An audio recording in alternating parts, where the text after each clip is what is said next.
बात करूंगा। इस पंचायत के अंदर 9 वार्ड है और पिछले 5 सालों में हमने ये देखा है और बार बार जो जहां पे जो प्रेसिडेंट सेक्रेटरी साहब हैं, इनसे भी पहले जो सेक्रेटरी साहब थे, हमने उनको कहा चाहे एमजी नरेगा के काम हो, चाहे पीआरआई ग्रांट्स के काम हो, जहां किसी और स्कीम के तहत काम हो, प्रायोरिटी पे वो काम रखे जाएं जो काम कल हम लोगों को दिखा सकें। लेकिन इनसे पहले के जो सेक्रेटरी जहां पे थे, जो दूसरे वीडियो साहब थे, वो आज यहां से चला गए। कंप्लेंट बेस पे उनको हमने यहां से उठाया, लेकिन वो सारी बातें यहाँ के जो डिस्ट्रिक्ट एडमिनिस्ट्रेशन के अंदर कुछ ऑफिसर इसी डिपार्टमेंट के बैठे हुए हैं, उनके भी ध्यान में है। उन्होंने डेलिबरेटली उन कामों को काट दिया ताकि वो काम यहाँ पे सही ढंग से होने थे, जहां इस हेडक्वार्टर पे, और वो आम लोगों को उसका लाभ होना था। लेकिन वहां पे उन बड़े अफसरों की कोई कमीशन फिक्स नहीं होती थी, उनको कुछ बचता नहीं था, जिसकी वजह से वो पैसा भी लैप्स हुआ। और उसके लिए भी मैं उस टाइम के सेक्रेटरी और ब्लॉक डेवलपमेंट ऑफिसर को दोषी मानता हूं और उनके ऊपर भ्रष्टाचार नियम के तहत मामला दर्ज होना चाहिए। अगर जम्मू कश्मीर यूटी इंतजामिया की तरफ से यह फैसला लिया गया है क्योंकि हमने जम्मू कश्मीर को भ्रष्टाचार मुक्त बनाना है, तो जो लोग चाहे वो किसी भी डिपार्टमेंट के अंदर हैं, इस किस्म के कामों को अंजाम दे रहे हैं, चाहे वो पब्लिक फंड्स का मिसयूज कर रहे हैं, जो उन्होंने ऑनलाइन सर्विस आम लोगों को जो प्रोवाइड करनी है टाइम की, वो प्रोवाइड नहीं करते हैं, डेलिबरेटली उनको डिले किया जाता है। उनके ऊपर जो मामला कानून के तहत बनता है तो उनके ऊपर वो दर्ज होना चाहिए। ऐसे मुलाजमों को जेल की सुराखों के पीछे भेजना चाहिए। इसी के साथ बहुत सारे डिपार्टमेंट हैं, उनका मैं अभी नाम नहीं लूंगा, जो अभी तक लोगों को ऑफलाइन सर्विस भी बहुत अच्छे ढंग से डोर स्टेप पे जाकर प्रोवाइड कर रहे हैं और कुछ ऑनलाइन सर्विस भी प्रोवाइड कर रहे हैं। लेकिन अभी इस एरिया के जितने भी आम लोग हैं, आम जो नौजवान हैं, चाहे उनको रेवेन्यू डिपार्टमेंट के रिलेटेड किसी भी किस्म की कोई सर्विस चाहिए, चाहे किसी ने करेक्टर सर्टिफिकेट बनाना है, किसी ने डोमिसाइल बनाना है, किसी ने मैरिज सर्टिफिकेट बनाना है, किसी ने बैकवर्ड सर्टिफिकेट बनाना है, किसी ने कास्ट सर्टिफिकेट बनाना है, किसी ने इनकम सर्टिफिकेट बनाना है, इसके अलावा और भी कोई डॉक्यूमेंट्स उसको अगर कोई रेवेन्यू डिपार्टमेंट की तरफ से चाहिए तो रेवेन्यू डिपार्टमेंट इस किस्म की सर्विस इस एरिया के अंदर पिछले 1 साल से शुरू की हुई है। और इसके लिए मैं रेवेन्यू डिपार्टमेंट को मुबारकबाद देता हूं, यहाँ के नायब साहब को, तहसीलदार साहब को, एसडीएम साहब को, क्योंकि उनका जो काम है बड़ा सही ढंग से इस पूरे सब डिवीजन एरिया के अंदर चल रहा है। इसके लिए वो मुबारकबाद के हकदार हैं और उनको मैं अपने हृदय से शुभकामनाएं देता हूं और उनके पूरे स्टाफ को।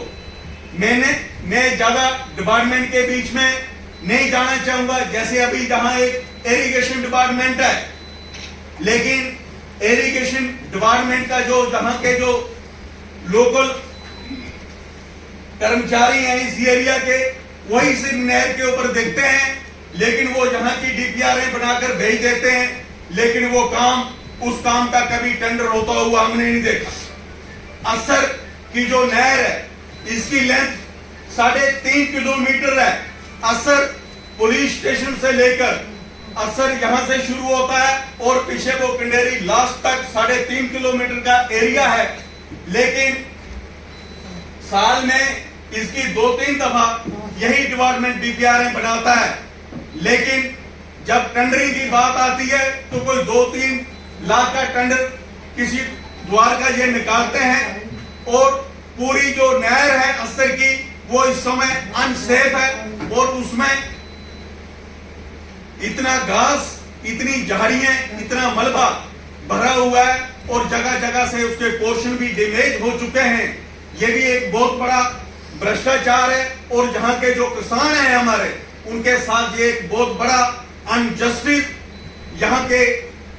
इस इरिगेशन डिपार्टमेंट की तरफ से हो रहा है। यहां तक हम जल जीवन मिशन की बात करते हैं,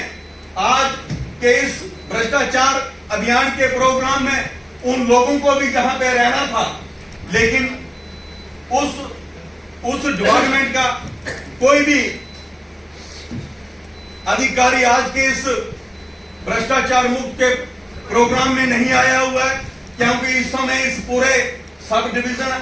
अस्सर के अंदर ये जितना भी एरिया है जहां पे जो ये जल जीवन मिशन का जो प्रोग्राम चल रहा है, ये ठेकेदार और उस जल जीवन मिशन के जो प्रोग्राम के बीच में जो छोटे लेवल के जो कर्मचारी हैं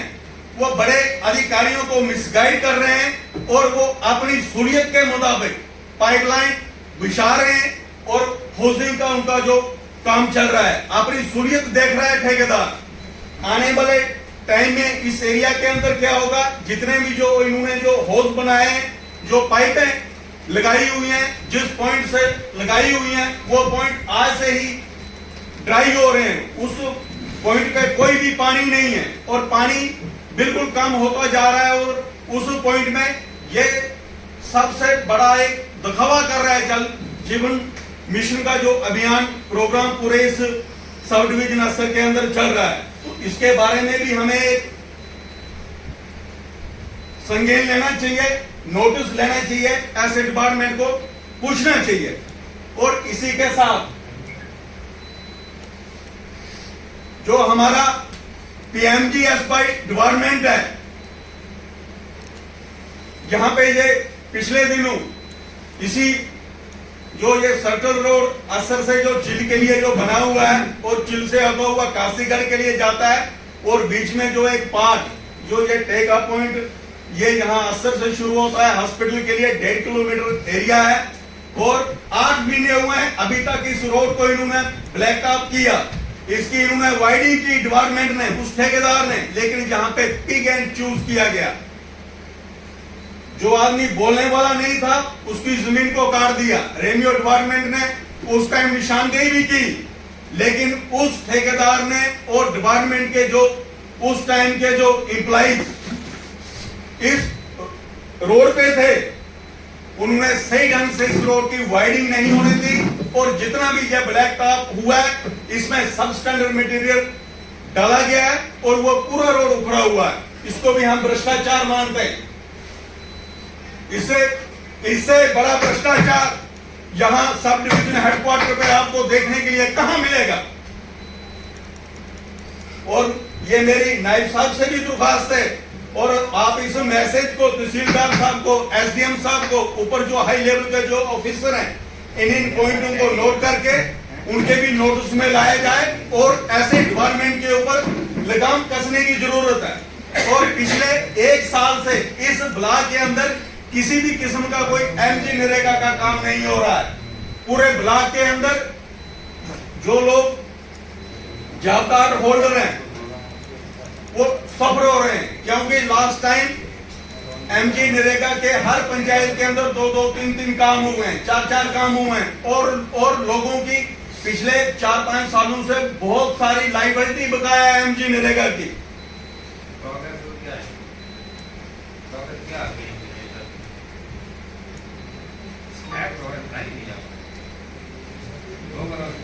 तो